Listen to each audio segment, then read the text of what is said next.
Hello there and welcome back to the channel. In this video, let's do a review of Divine Yudil. So yes, we just had a new Divine costume drop and he's looking incredible. Okay, let's dive in and look at the kit here. So first of all, yet again, we have top tier attack coupled with really good HP, over 100. That's crazy. And he's gonna have some offensive capabilities, but of course the divine units are broken support units, right? So let's look at the character skill here. All right, a 4-hit at 250, so pretty good there. It's gonna help you with a little bit of damage. And then the usual attack buff. But look at this. We have a 30-second Dauntless to the party. Insane, and that's not very expected on a divine unit, and starts with 50% gauge increase. Let me tell you, I started trying him out in arena because this was a must pull for me, by the way. As soon as he's cast those 2 skills, his character skill is ready. So any of those battles that go longer than 1 round of skills, you're gonna have party Dauntless in arena for 30 seconds. That is crazy. Let's do a quick comparison to the other divine units, their character skill kit. Okay, so first we had Akeha, and same thing, the attack buff to party, and then a water buff. And then the passives are always Valiance, and then Onslaught, which is the elemental pursuit to party passive for 180 seconds, which is just awesome. Akeha had the old 20%.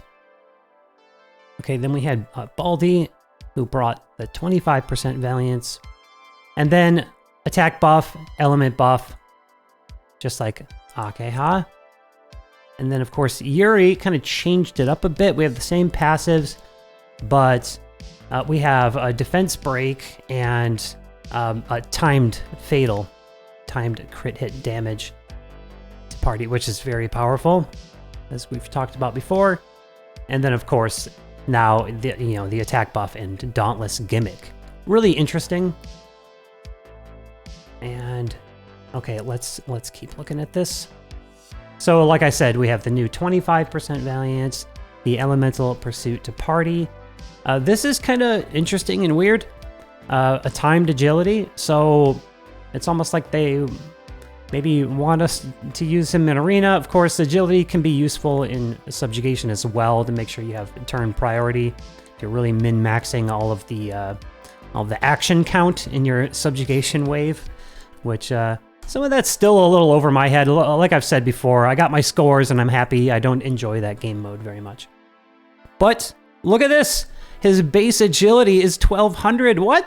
So remember when we had like Abstract Yuri and she had just like a stock higher base agility without needing a passive for it. So this is really cool. And if we ever get a prediction, we're going to see a dark short cooldown skill, 2-hand sword as a secondary sword on a future banner coming soon. A little prediction. But so if we do get that sword, he'll be very useful. Of course, you only really care about this Agi in arena if he has the proper main hand. And as we have seen with the new 30% haste, using EX weapons main hand is pretty viable. And of course, he has a great one to use, the EX Baldi sword. Okay, so karma effects are the usual offensive ones here. You can get even more Agi, bringing his base up to 1350.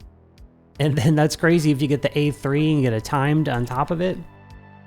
Man, what if this was to party? Oh man, then it would be absolute must pull, but it's not. Yeah, and then debris, and this could be cool maybe on your Mech Gale or someone like that. Shadowbound Priet, if you're still using her, where you just need to stack more timed because they have such a high base. I have a feeling that arena meta is slowly shifting back to speed meta. And it's going to be fun. But again, the coin toss is kind of annoying, but I think I've suspected that's where we're going, you know, and this kind of like furthers that. And of course, he synergizes with Mech Gale so well. I've tried some tests, and if you've seen my arena videos, you know that I love using Mech Gale. and you know, using her as a dark sniper with Yudil. Like, her skills are just hitting so hard, and he hits hard too. And for me, by the way, it was worth taking him. Usually, it's not advisable to use a stone to go from A1 to A2, but the difference was pretty good. I think I went from like 9,000 attack to 9,700, roughly, something like that. So, yeah. Okay, let's take a look at his weapon here. We have one of these like big, like long 26-second nukes here, 90%, 5 hits, with an insane caged multiplier up to 60%. And yeah, just like a shorter one with like a buff to self. So yeah, it could be cool. I don't know, I'd still rather use the EX Baldy sword. And then this is a boon haste weapon. Stats are like, you know, pretty good for pretty typical for a really good two-hand sword. That's pretty high. Not absurdly high, but yeah. Okay, now take a look at this staff. Super high HP, really awesome, and this reminds me of the Bloody Saryu staff, which I like using in Fateboard quite a bit. We have an attack buff and an attack break. And I don't see a lot of people using that Red Eye staff, the one I mentioned. It has the same set of skills, but I use it a lot on my Christmas scale, for example. And I really like it, and look at that HP, and then it's got those two passives that you typically want on your healer supports in Fateboard. So I love that. I'm going to be using it. I did manage to get one copy. And then the 3-star weapon is just like usual. Like, it's actually pretty good for a 3-star. We have a caged damage skill there, and then attack. So kind of like his weapon. But, you know, as always, yeah, boon and vigor.